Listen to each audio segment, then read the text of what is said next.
I'm Cora Staunton. I'm from Mayo and Carnarvon in Mayo, and I also play AFL in Australia. So for that lovely photo that you can see up there, the reason I put that up, that's me and Sonia O'Sullivan this time last year in Australia, where I played a game of AFL.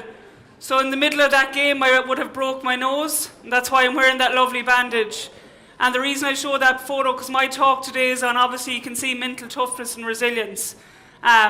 And obviously to break your nose in the middle of the match and come out after quarter time and play on, to me that's some type of mental toughness, to play in a game with your nose broken. Sport has been a very, very important thing in my life since I was probably about 7 years of age. I started playing in my local primary school as a 7-year-old, and I played loads of sport. I was the only girl at the time that was playing sport, even though I had probably half the school, 50 girls in the school, 50 boys. So it was a primary school of 100 kids, but I was the only girl that played because I really enjoyed it and loved playing sport. I suppose then it came to a choice of, when you're in primary school, to make a choice to go to secondary school. I come from a big family of 4 brothers and 3 sisters, so there was 8 of us in the family. I'm second youngest, and we had, my older brothers and sisters would have went to a different secondary school that I ended up going to. And the reason I wanted to go to a different secondary school was because of sport. And I went there not knowing anyone, only my brother. I ended up being in the same class as my brother because there's 10 months between us. And off I went to school. And I always remember the first day I went into Ballinrup Community School. I went from a school of 100 kids to 850 kids. And to this day, I can remember that day so well. I absolutely hated it. The fear of God was put in me when I walked in there. I struggled for the whole of first year, second year, third year to make any friends in school because I was quite a shy young girl, and the only thing that I had in my time in school was sport.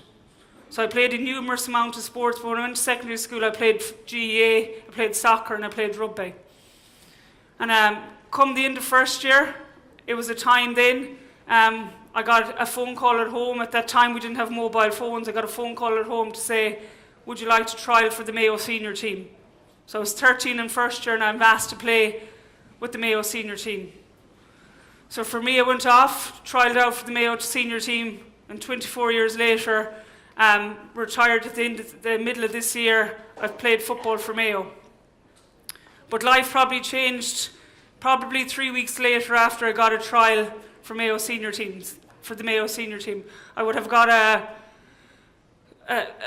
quite a bit of bad news at home. My mother would have been diagnosed with cancer and was told, we were all told, I was 13 3/4 coming on 14. So my mother got sick from cancer. She fought a cancer battle for the next 3 years. So I was in school struggling really badly to make friends, didn't want to be there, and the only thing I had was sport. And now on top of all of this, my mother's at home fighting a really hard cancer battle. For 8 weeks at a time, probably 3 or 4 times a year, Mom would go to Dublin and get her treatment. And if we were lucky, we might get to see her once in that 8 weeks. We could take a trip to Dublin to see her. From that, for the next couple of years, as I said, she would have fought. I'd have gone into transition years. I'd say we have a lot of transition years here, just to stay at home to care for my mother. So for transition year, I probably ended up going to school a couple of times in the year. So as a 16-year-old girl, I stayed at home and cared for my mother and watched the battle she fought.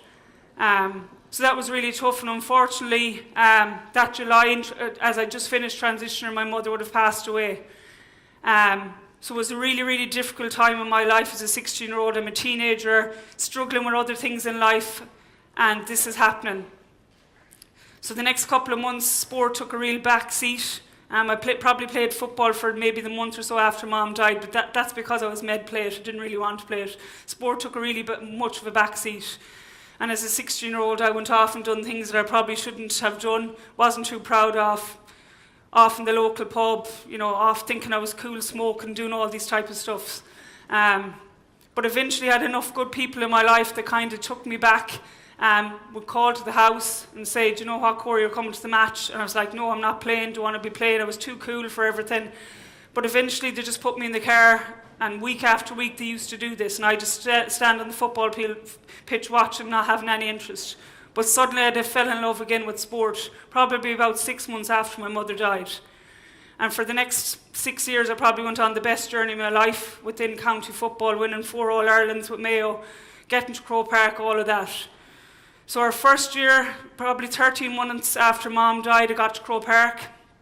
Delighted as a 17-year-old in 5th year in school, going to represent Mayo in an All-Ireland final. And for most people, you know, Mayo doesn't have too much luck in All-Irelands, unfortunately. But them times the Mayo women did. So it comes to the week before the All-Ireland final, 13 months after Mom died. It had been a pretty crap year. And I'm bringing my family on a journey that we'd never been on before. It was brilliant for my dad and my other siblings. So we're at a training match in Ballinrobe. A versus B, we normally play it when a big match comes up. And I'm on the A team thinking I'm fine, my position is fine. Probably 5 minutes, 10 minutes before the training match is over, one of my friends, good friends of mine, comes to gather the ball as I'm gathering the ball, and next thing there's a big bang. And I knew straight away that something was gone wrong. Wasn't too long down to the hospital in Castlebar to be told you've broken your collarbone. All-Ireland final. First time Mayo was to reach for the Mayo Ladies. First time I was ever going to play in Croke Park. Now in turmoil. So that was a really difficult time. I thought to myself, again, this is happening. It's back to what happened 13 months ago with Mom, and my luck is now eventually running out. So for the next 2 days, I was probably a little bit of a selfish 17-year-old. I sat in my room, didn't come out, didn't talk to anyone. I'd only talk to my manager, and I was being a really selfish individual. I play in a team sport. So it took me a while, probably 3 or 4 days to realise that it's not about me, and I needed to do everything I could for the team. So for the next few days I tried to, between Wednesday and Saturday or Sunday, to do the best I could for the team, even though I was never going to play a part. I knew I'd played a part long before that.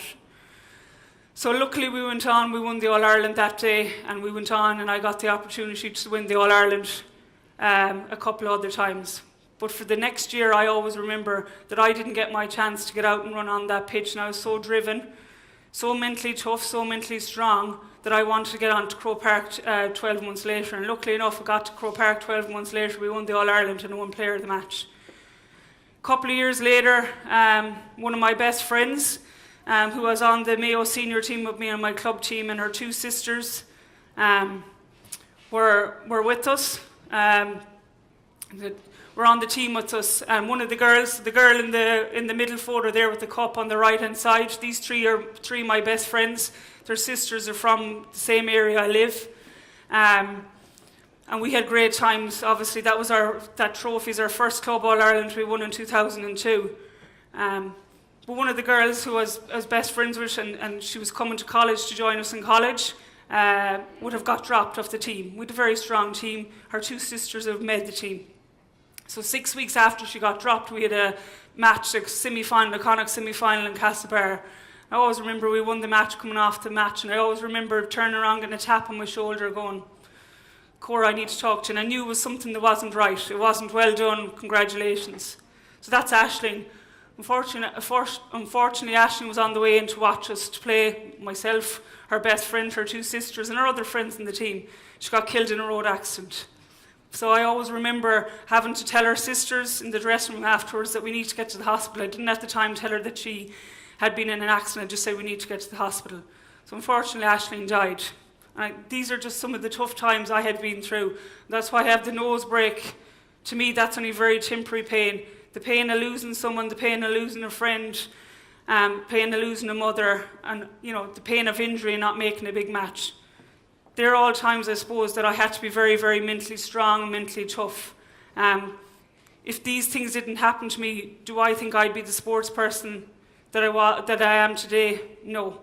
I think all these bumps in the road, and I think there's how many 1,000 people in here, teenagers, young people, adults, that have been affected by whatever. There's going to be so many bumps in the road during your journey. So it's really important that when them bumps in the road come, that you take them and use them in some way that you can be stronger when you go out in the field. And I'll just finish on, because I've had some very, very tough times in life, the tough times have been hard, but it's made the good times even better.